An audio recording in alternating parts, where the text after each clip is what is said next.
Hello friends, welcome to BMH Learning.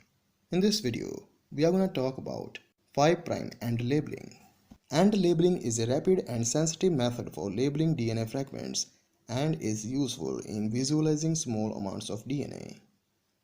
End labeling simply means labeling the ends of DNA radioactively or non-radioactively. A variety of enzymatic or chemical methods are available to generate nucleic acids labeled with radioactive phosphates, fluorophores, or nucleotides modified with biotin or deoxygenin. End labeling can be used to label fragments at one end or both ends. It's of two types: 5' end labeling and 3' end labeling. 5' labeling is performed by enzymatic method using T4 polynucleotide kinase or by chemical modification sensitized oligonucleotides with phosphoramidite, or sometimes by combination of these methods. 5' end labeling is usually performed using polynucleotide kinase. The polynucleotide kinase utilizes two types of reactions.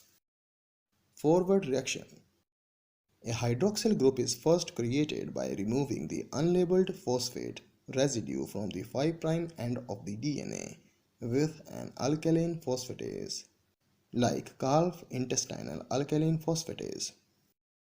The method can be used with either gamma-32 phosphate ATP or gamma-33 phosphate ATP for 5' end labeling.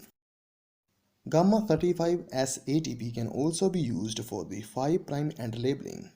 However, due to the relatively weak activity of 35S, much longer exposure times are generally required.